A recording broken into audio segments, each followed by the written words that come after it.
Buenos días. Pues es un gusto para mí poder estar aquí el día de hoy, así dentro del seno de la reunión anual de investigación, para presentar la cátedra Ramón de la Fuente. Esta cátedra es del Instituto Nacional de Psiquiatría Ramón de la Fuente Muñiz y se ha establecido desde hace unos 5 años con la finalidad de reconocer la trayectoria clínica de los médicos psiquiatras adscritos al Instituto Nacional de Psiquiatría. En esta ocasión, esta cátedra será otorgada por el doctor Alejandro Caballero Romo, quien nos va a hablar de la conducta alimentaria durante el confinamiento por la pandemia COVID-19, observaciones y reflexiones. Me permito presentar el currículum del doctor Caballero de manera breve. Él es médico cirujano por la Facultad de Medicina de la UNAM, médico psiquiatra por la Secretaría de Salud, egresado del Hospital Psiquiátrico Fray Bernardino Álvarez y de la Facultad de Medicina de la UNAM. Ha sido médico adscrito de la consulta externa del Instituto Nacional de Psiquiatría desde 1993 y fue él el fundador de la Clínica de la Conducta Alimentaria en 1996. También es el profesor titular del curso de posgrado en Trastornos de la Conducta Alimentaria desde el 2001. Muchas gracias, doctor Caballero, por aceptar esta invitación. Ha sido un honor para nosotros. Usted ha sido maestro nuestro, colaborador, colega, y es un gusto poder recibirlo el día de hoy y escucharlo en esta conferencia. Gracias, adelante. Muchísimas gracias, doctora Claudia Becerra, directora de Servicios Clínicos. Y agradezco también al doctor Eduardo Madrigal de León, director general del Instituto Nacional de Psiquiatría, así como a los comités que tuvieron a bien hacer esta elección para designarme esta cátedra. El día de hoy vamos a revisar algunos puntos sobre el impacto del confinamiento sobre la conducta alimentaria derivado de la pandemia COVID-19. Bueno, tenemos que definir primero pues el nivel que tiene esta pandemia en cuanto a sus repercusiones sociales.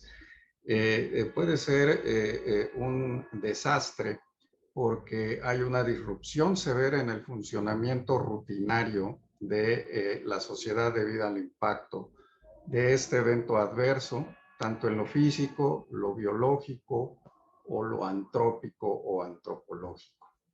Pero por otro lado, bien pudo haber llegado a ser una catástrofe debido a que cuando pasan a este nivel, pues es una situación donde todas las organizaciones establecidas para enfrentar dicha emergencia se rebasan y colapsan. Pues en este sentido, creo que la pandemia en este momento puede ser definida pues como un desastre y como tal es que nos ha afectado de manera general con tantas muertes, tanta, digamos, disrupción en la actividad económica, consecuencias que ha tenido y que quizás no teníamos previstas a la manera de poderles dar una fácil resolución. En este sentido, recuerdo yo el temblor de 1985, donde pues hubo un colapso de la sociedad. Las autoridades en ese entonces, pues me parece que las agarró el problema totalmente desprevenidas. No había programas de prevención de desastres, no había simulacros. Y bueno, pues yo por ahí encontré una opinión en donde se dice que la gente no muere por los temblores, sino por las malas construcciones, la falta de prevención, la corrupción, etcétera. Lo cual, bueno, parece ser que cuando menos en este rubro de los temblores hemos ido avanzando muy importantemente y no hemos visto el impacto social a la magnitud que se observó en el 85. Pero ese fue una catástrofe. Bueno, en cuanto a la pandemia se refiere, ¿cuáles son las dimensiones impactadas? Bueno, la materialización de las condiciones de riesgo o de los factores de riesgo subyacentes que vienen a tomar forma una vez que se suscita el desastre. La amenaza biológica, que en este caso es el virus SARS-CoV-2, y el impacto en las dimensiones biológicas, mentales, físicas, sociales y económicas que esto ha tenido en la sociedad. Bueno, el confinamiento pues es una medida muy efectiva para el manejo de este tipo de problemas cuando se suscitan. Y su definición es la siguiente. Consiste en un estado donde se combinan estrategias para reducir las interacciones sociales como el distanciamiento social, la restricción de horarios de circulación, la suspensión del transporte, el cierre de fronteras, etcétera. Y esto con la finalidad de contener justamente la dispersión de la infección y sus consecuencias, lo cual me parece que en mayor o menor medida, bueno, ha funcionado, dado que aquí en México hemos tenido un confinamiento, por decirlo así, voluntario, no ha sido obligatorio, ni mucho menos, y me parece que ha funcionado bastante bien en el resultado. Es una política pública, pues, que se establece. Y en este sentido, si hay un lugar adecuado en donde las personas que nos tenemos que confinar podamos estar, entonces quizás no se detonen o no se exacerben los riesgos subyacentes que quizás cada uno tenemos también en lo personal y en lo familiar. Pero si no se cuenta con un lugar adecuado, entonces, y dada la prolongada duración que ha tenido esta pandemia, pues el impacto puede ser importante en los individuos. En este sentido, les voy a presentar primero algunos datos recabados por el Instituto Nacional de Salud Pública en una encuesta del efecto de la contingencia 2000 por el virus COVID-2019 en el consumo y la compra de alimentos de adultos mexicanos. Un número importante de respuestas, aquí está el equilibrio o desequilibrio quizás entre los géneros que respondieron a esta encuesta, su mediana de edad. La mayor parte, como se puede ver aquí abajo, pues estaba en un confinamiento, solamente saliendo por compras básicas o solamente para trabajar alrededor de 3 a 4 veces por semana. Y de acuerdo a esta encuesta, bueno, pues hubo algunos cambios importantes derivados del confinamiento y me llamó mucho la atención que ahí mismo se detectó que se comió más por ansiedad, depresión o en aburrimiento en el 47% de los encuestados que contestaron que así fue.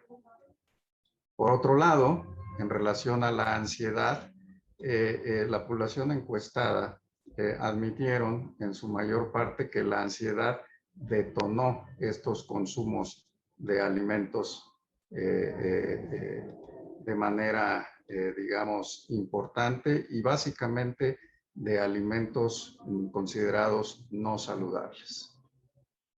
Por otro lado, el 7% de la población encuestada también había brincado comidas o comido menos por falta de dinero. Y esto se me hace muy importante resaltar porque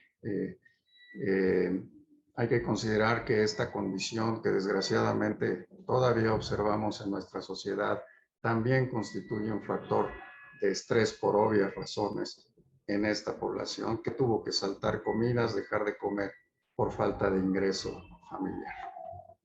Ahora, ¿qué se ha reportado hasta el momento? Digo, quizás no sean todos los estudios, por supuesto, que se han hecho, pero escogí algunos de lo que se ha recabado en México y en otras partes del mundo.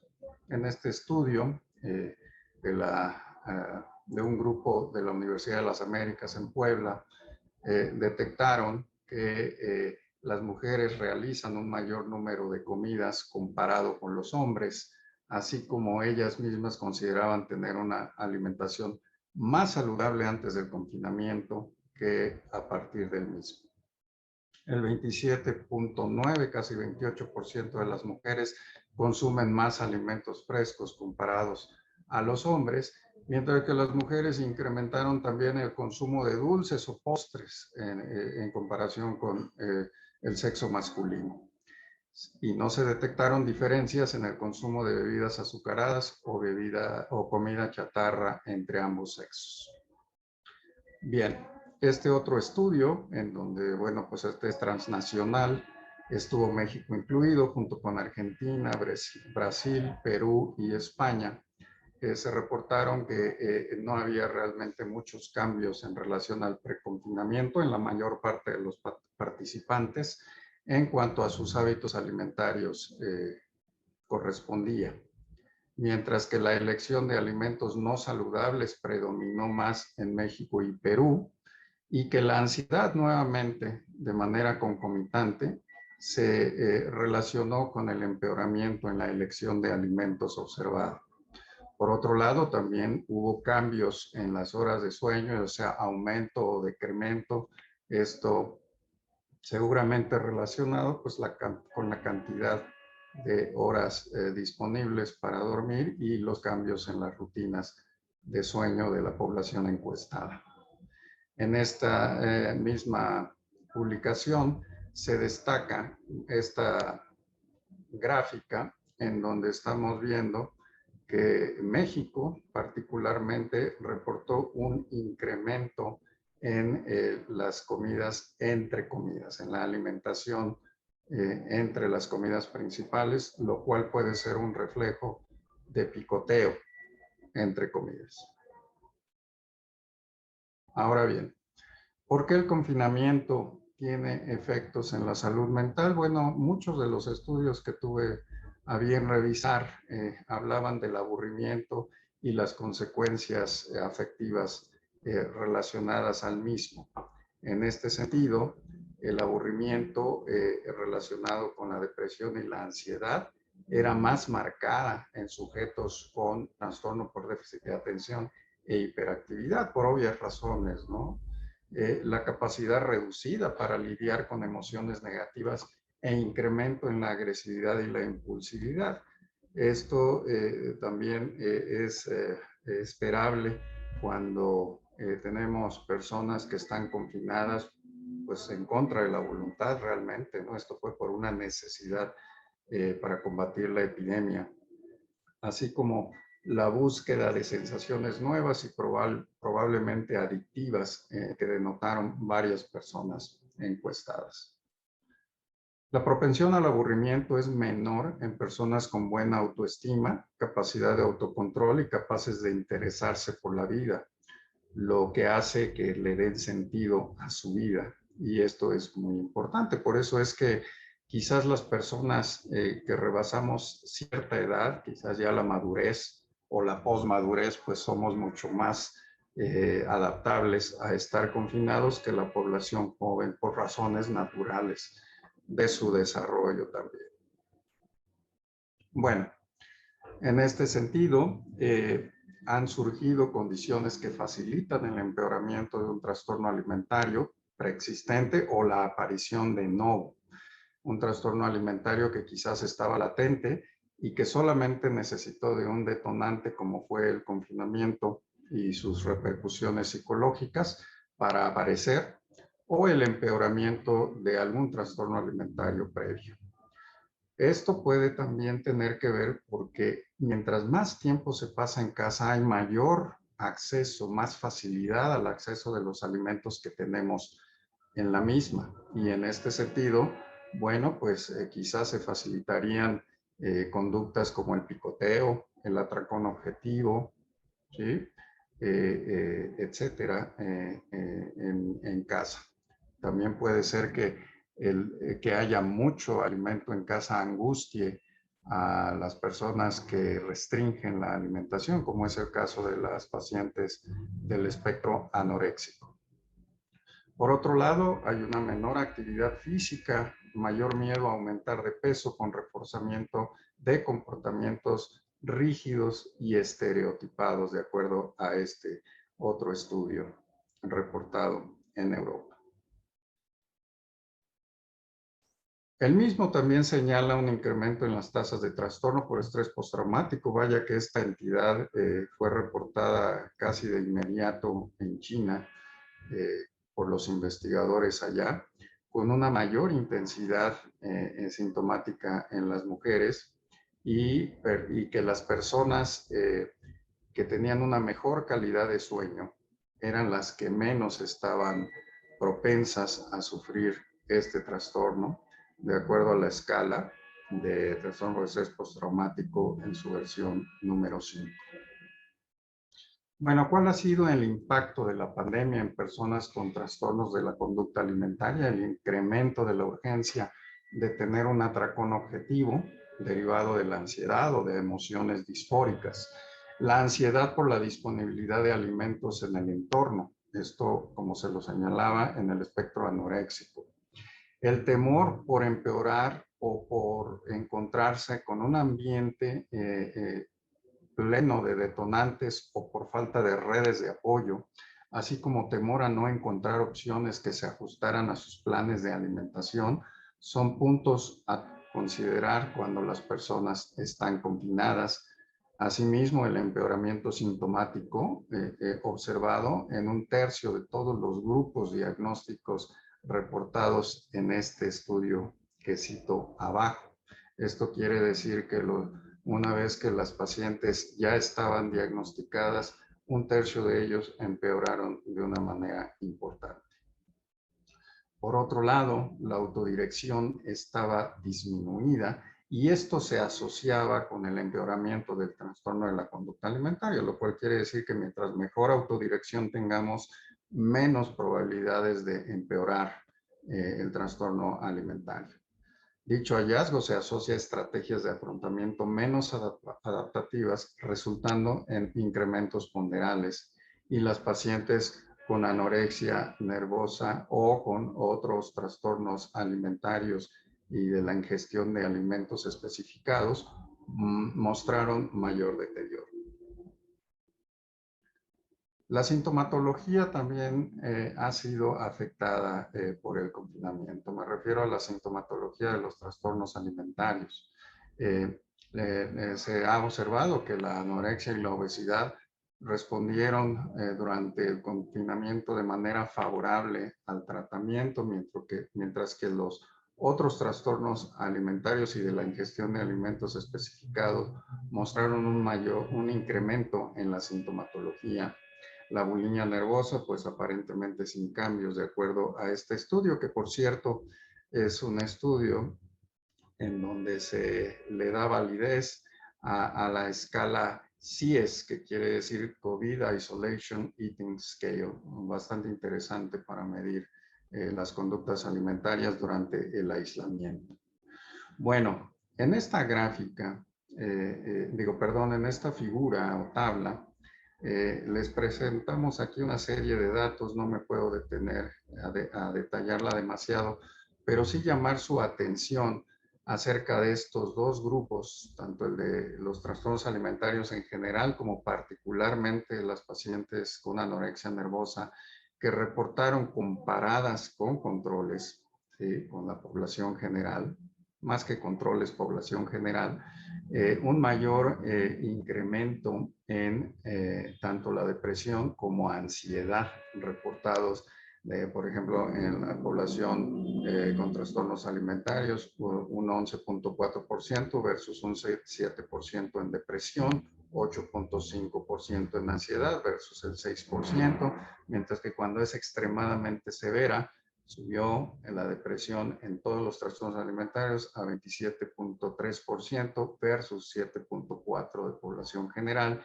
y la ansiedad a 24.9% versus el 8.8% en población general. Este dato ya de nivel severo, tanto de depresión y ansiedad en gente ya extraída de este grupo de trastornos alimentarios con el diagnóstico de anorexia nervosa, pues se mantuvo muy alto, lo cual refleja que la psicopatología previa o concomitante de este trastorno alimentario se incrementó notablemente durante el confinamiento. Y este es un estudio australiano, es uno de los reportes iniciales, va a ser un estudio de seguimiento de no nada más de los trastornos alimentarios, sino de otra serie de mediciones que están llevando a cabo y que va a ser muy interesante conocer en algún futuro. Por otro lado, este proyecto denominado el proyecto COLATE, ¿verdad? O COYATE, suena medio raro en español, pero ese es el nombre, reportó lo siguiente. En relación a la alimentación y a las conductas alimentarias en la población general, con una N de 5,289, lo cual es muy buena. Y en cuanto a estas conductas en la semana anterior a las preguntas, esto es lo que se reflejaba, ¿no? El color azul más fuerte y el azul cielo, el azul un poco más claro, es que tenían mayor digamos, intensidad, tanto el ejercicio y la alimentación en los grupos observados. Por otro lado, un momentito.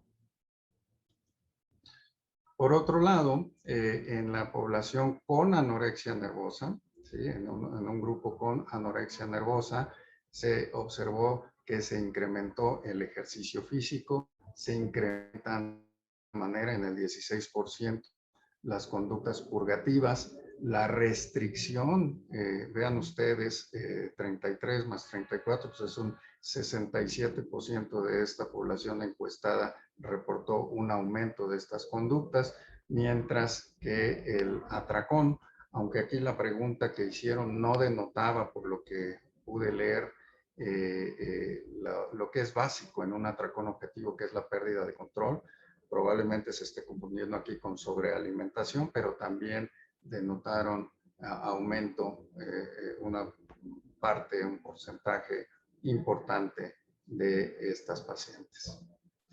En otro estudio, también transnacional, con grupos de Asia, de Europa, de América, en los que se midieron varias cuestiones relacionadas con la conducta alimentaria, pues reportaron que hubo incrementos estadísticamente significativos comparando el estado confinamiento con el preconfinamiento.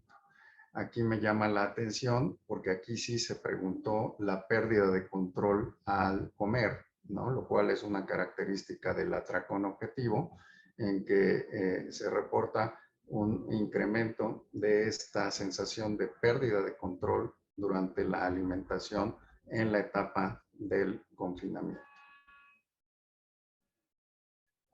Este mismo estudio también señala que en cuanto a la cantidad de comidas que se ingieren en un día, bueno, antes del confinamiento el 59% de los encuestados comía alrededor de 3 comidas diarias, mientras que antes del confinamiento la población que comía 4, 5 o más de 5 era menor de lo que se observa en las columnas ya durante el confinamiento, ¿no? Como que el comer se incrementó en número de comidas al día, mientras que la gente que se mantuvo comiendo 3 veces al día disminuyó de manera importante. Bueno, pasemos ahora a otro aspecto, que es la imagen corporal. La imagen corporal tan importante y tan, digamos, estudiada por ser prácticamente un requisito diagnóstico, sobre todo en anorexia nervosa, cuando ésta está distorsionada. ¿Qué es lo que se ha reportado? Bueno, hay algunos estudios, aquí pongo nada más uno, en donde las frecuencias de las opciones de respuesta para los cambios tanto en la alimentación como el ejercicio y la imagen corporal se en esta directamente al último punto aquí, donde las personas están más preocupadas acerca de la forma en la que lucen corporalmente. Y en este sentido, son más las personas que estuvieron de acuerdo o fuertemente de acuerdo en la manera en la que están más preocupadas acerca de cómo lucen. Aquí está de otra manera explicitada y aquí comparando con grupos de personas sin diagnóstico, con otro tipo de diagnóstico o con trastornos alimentarios. Las personas con trastornos alimentarios observaron mayor incremento en la preocupación acerca de su imagen corporal comparadas con personas que no tienen un diagnóstico en particular o que tienen otro tipo de diagnóstico psiquiátrico.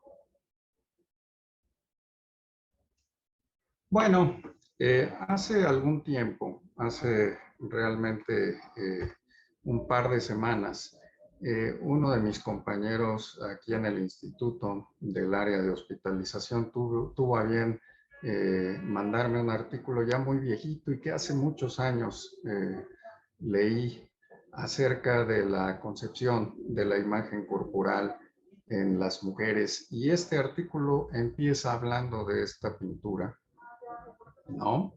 De Picasso, Las damiselas de Aviñón, en donde se observan diferentes mujeres representadas desde diferentes perspectivas, pero que todas tienen digamos, algo en común, algo que las reúne en esta concepción pictórica y que daba cabida a hablar de la imagen corporal en este artículo que voy a comentar posteriormente.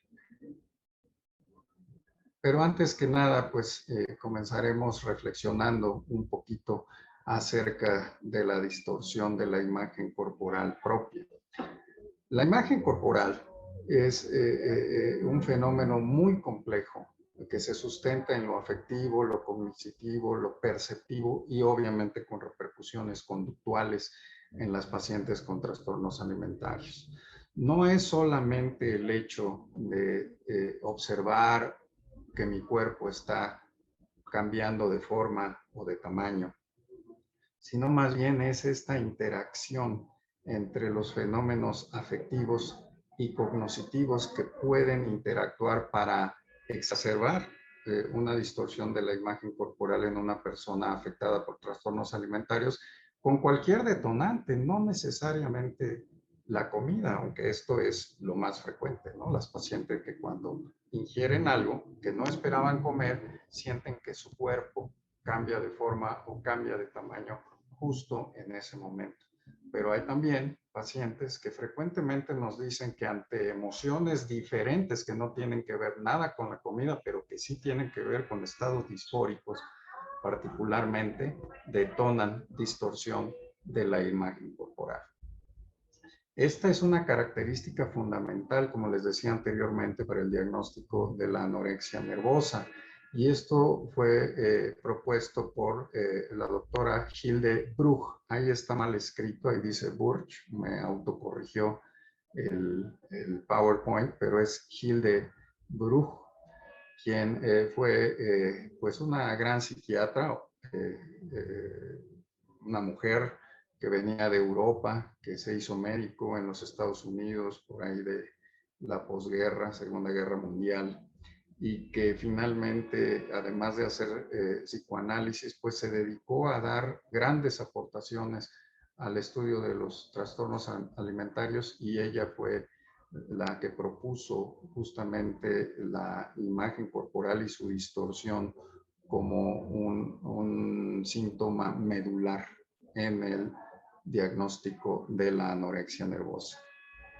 Ahora bien, fíjense que en la clínica frecuentemente se disocia la alteración de la imagen corporal de la meta de adelgazamiento propuesta por la paciente anoréxica. Esto quiere decir que cuando las anoréxicas dicen quiero bajar hasta tantos kilos de peso, se siguen de frente y no se percatan de que ya se desbocó el problema y que ya las tiene en una situación de las que pues usualmente no pueden salir. Por eso pongo aquí que frecuentemente se disocia de la meta de adelgazamiento de estas pacientes. Frecuentemente también cursa con detonantes afectivos, cognitivos o del entorno que no tienen que ver con lo que se ha comido. Y aquí quizás podría yo haber puesto este inciso en rojo porque hablando del aislamiento, perdón, del confinamiento en la pandemia, esto justamente pudo haber detonado quizás de manera inicial o intermedia, dependiendo de cómo veamos las cosas, este tipo de reacciones afectivas, cognitivas, que pueden afectar la manera en la que las personas se perciben a sí mismas. Esta alteración fluctúa en intensidad a lo largo del padecimiento en las anoréxicas, pero su naturaleza es realmente crónica. Eso es un síntoma que no podemos quitar, no hay un medicamento que lo disuelva, como se pensó en algún momento, bueno, pues le damos antipsicóticos, siendo una sensación fuera de la realidad, pues probablemente se diluya con el uso de antipsicóticos, pues no. El trastorno de la imagen corporal, lo que frecuentemente se hace en el tratamiento es encapsularlo y que la paciente pueda reconocerlo como un problema y controlarlo desde afuera de la sensación problemática. Dentro de su mente, obviamente con mejoría ponderal, lo cual implica mejoría en la nutrición cerebral y por ende un mejor resultado mental para poder controlar este tipo de síntoma tan complejo. ¿Qué hay de la autoinanición? Bueno, las pacientes que tienen trastornos alimentarios, particularmente las bulímicas y las anoréxicas, comen menos. Comen menos haciendo ayunos prolongados, haciendo restricción calórica, quitando cantidades o eliminando tipos de alimentos.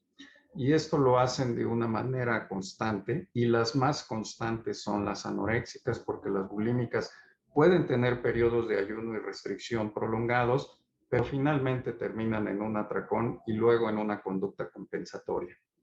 Llámese vómito, que es la más frecuente, pero puede ser abuso de diuréticos, abuso de laxantes, ejercicio físico excesivo y con intencionalidad compensatoria, etc. El mismo ayuno puede ser compensatorio después de un atracón en las bulímicas. En las anoréxicas, lo que sucede con la autoinanición es que se lleva de manera crónica y esto hace que disminuyan de peso de una manera importante. Hemos tenido pacientes con índices de masa corporal de 9, de 10, de 11 unidades, lo cual nos llama mucho la atención en estos momentos, porque justo después de abrir nuestro servicio clínico para la atención de pacientes durante esta pandemia, después de haberlo suspendido un tiempo, empezamos a ver una avalancha de pacientes con anorexia nervosa y grave. Quizás fue porque pues no había una atención clínica inmediata por cuestiones del confinamiento en esta pandemia, o quizás sea también producto del, pues de las repercusiones psicológicas derivadas de la pandemia y el confinamiento utilizado para su control. En este sentido, la autoinanición frecuentemente es precedida por insatisfacción con el propio cuerpo o con la distorsión de la imagen corporal que ya les he comentado, y puede correr desbocada hacia la delgadez extrema y hace que algunas pacientes anoréxicas se despeñen en un precipicio cuyo fondo algunas veces es la muerte. Las más de las veces la muerte es figurada, o sea, una disfunción psicosocial extrema, y las menos de las veces, afortunadamente, es la muerte real. Este padecimiento es el único padecimiento psiquiátrico que per se puede llevar a la muerte a quien lo padece. En estas circunstancias, básicamente es desnutrición, ¿sí? Gravísima, o suicidio, las causas de muerte en estas pacientes. A la manera de un gran lingüista del principio del siglo XX, como Ferdinand de Saussure, y del gran psicoanalista Jacques Lacan, la delgadez puede ser considerada como el significante percibido por los sentidos de las pacientes anoréxicas, incluso hasta la interocepción del hambre. ¿A qué me refiero con esto? de que quizás estemos demasiado recargados en esta asimilación de un ideal de delgadez que es occidental, para ir un poco más allá de lo que es esta interiorización del modelo de la aspiración de delgadez extrema, y considerar la delgadez también como un modo de afrontamiento, considerar más bien como el resultado, ¿sí? La delgadez de un mecanismo interno para afrontar diferentes situaciones que invaden y sitian la mente de quien padece un trastorno alimentario como las anoréxicas. Si esto es el significante, ¿cuál es el significado para las pacientes de padecimientos como la anorexia nervosa? ¿Cuál es el significado de la delgadez? Pues es la gran pregunta, y la gran pregunta que trasciende, pues la verdad, el tratamiento actual de este tipo de trastornos alimentarios. Lo trasciende porque el significado es muy personal, pero quizás haya puntos en común en estas pacientes. Y es que estas personas prácticamente se encuentran muy aisladas, se autoperciben como personas que no pueden controlar el entorno. Evidentemente, el entorno no es algo que se pueda controlar. Son muy poquitas cosas las que podemos controlar como personas, pero estas pacientes lo sienten de una manera muy importante y no se pueden adaptar a ello. Por eso le puse esta diapositiva, que es el control de lo que no se puede controlar. ¿Qué es el control de lo que no se puede controlar?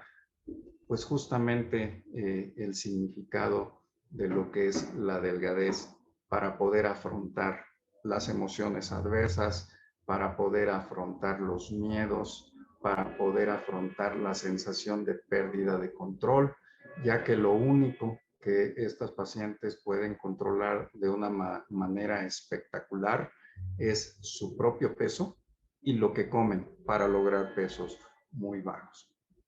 En este sentido, la pandemia y el confinamiento necesario para su manejo han puesto a nuestra psique en jaque.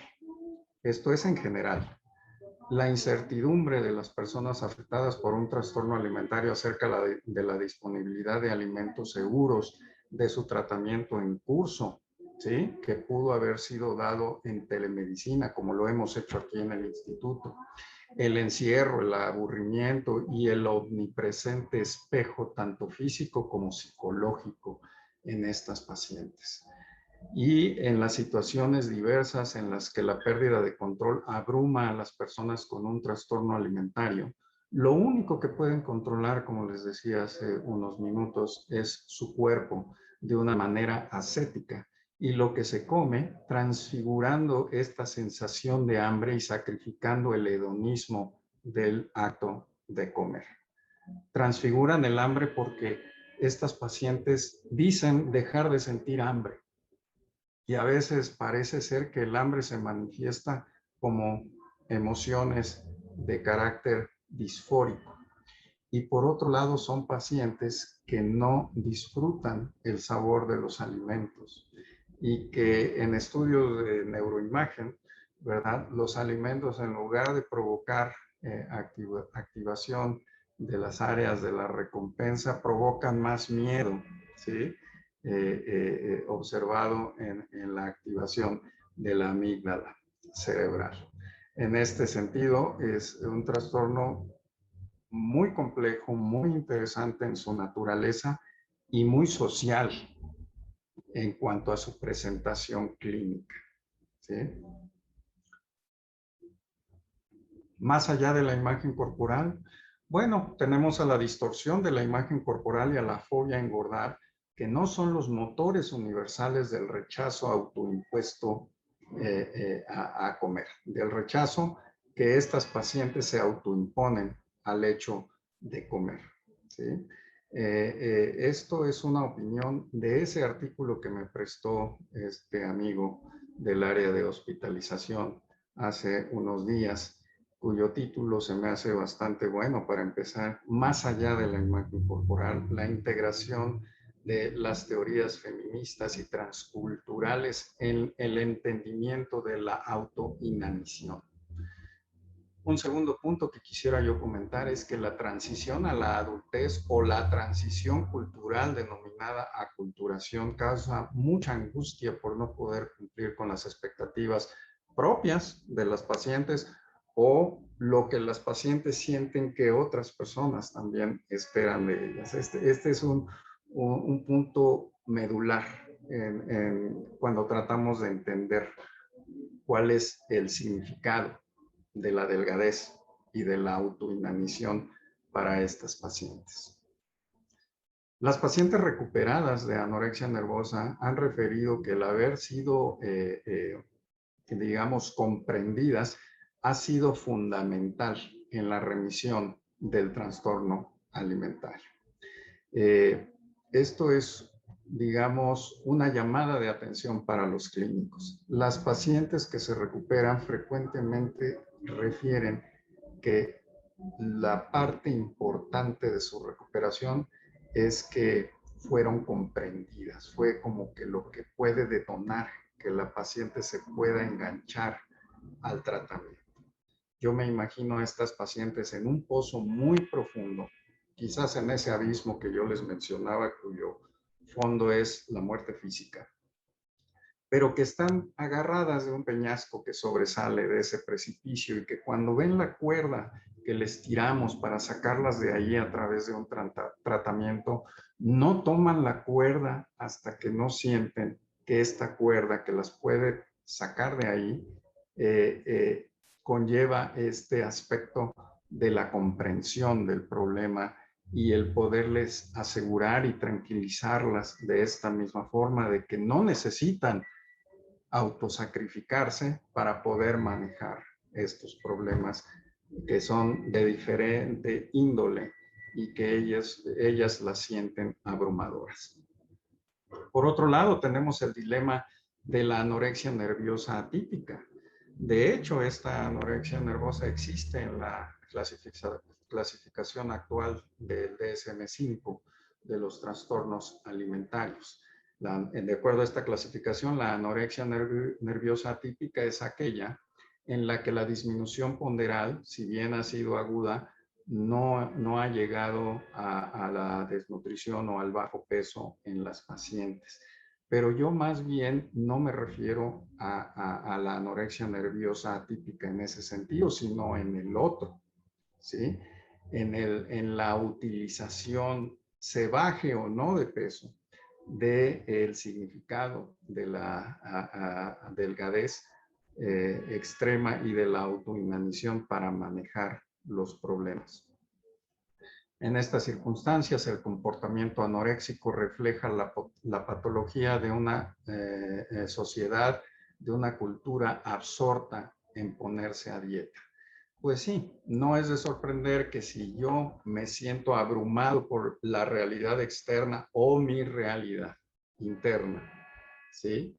Y vivo en un entorno donde hay una idolatría a la delgadez, desde la familia hasta la escuela, hasta lo que leo, ¿sí? Hasta lo que veo en un espectacular, en una página de internet, hasta lo que converso con los amigos. Y si existe ahí frecuentemente ese detonante que es la idolatría para la delgadez, pues yo lo ingiera y encuentre un sentido en esta autoinanición, aunque es un sentido realmente tipo espejismo, ¿sí? Cuando en el fondo pudiera tener otra utilidad que ni yo mismo me percato, ¿no? Al hacer la autoinanición o al llegar a la desnutrición a través de la delgadez extrema.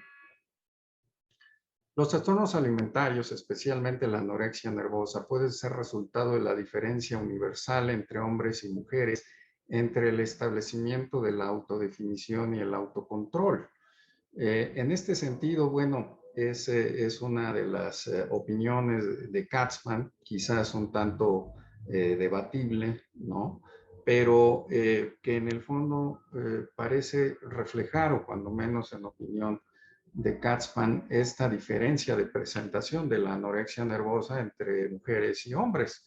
Todos sabemos que por cada 10 o 15 mujeres con el diagnóstico de anorexia encontraremos quizás un hombre con este mismo diagnóstico. Entonces, habiendo ese desequilibrio en la presentación por sexos, pudiera ser que estos trastornos alimentarios puedan ser resultado de esta diferencia psicológica, ¿no? En la autodefinición y autocontrol entre hombres y mujeres. Esto no quiere decir que los hombres podamos autodefinirnos y controlarnos mejor, ni mucho menos. Lo que quiere decir es de que quizás los hombres utilizamos otras estrategias también psicopatológicas para autodefinirnos y autocontrolarnos, mientras que en las mujeres parece ser, digo, en las mujeres que tienen anorexia nervosa, podría ser justamente una serie de conductas restrictivas para autodefinirse y autocontrolarse.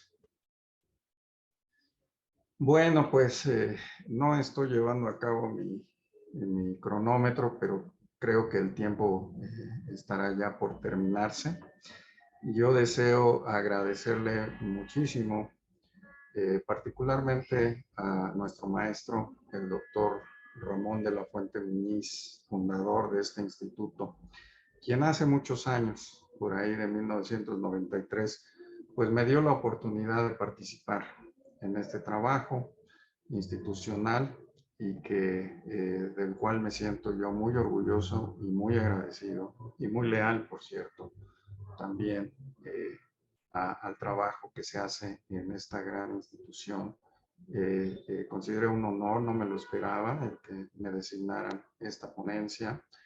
Tuvimos algunos problemas técnicos, el micrófono, empezamos un poquito tarde, pero lo he hecho con mucho gusto, agradeciendo nuevamente a las autoridades, recordando también en el corazón a nuestros compañeros fallecidos en esta pandemia, muchos de ellos amigos entrañables, y que siempre encontré en todos ellos gran apoyo para el trabajo y muchas veces gran apoyo a nivel personal. A ellos les dedico esta ponencia y pues no me queda más que dejarles mis datos por cualquier duda, dado que esto está grabado, y si surgiese alguna duda, algún comentario, algún acuerdo, algún desacuerdo con lo que he expuesto en esta ocasión, pues estos son los datos.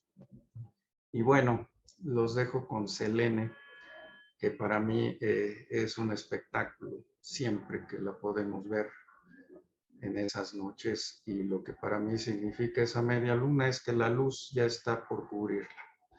La luz ya la estamos viendo al final de este túnel. Muchas gracias, doctor Caballero, por esta interesante presentación, que además en estos tiempos de pandemia, de lo que nos hemos visto expuestos todos, pues es muy interesante la reflexión. Y bueno, pues agradecemos que nos vean en esta ponencia, y pues muchísimas gracias a todos. Buenas tardes. Buenas tardes.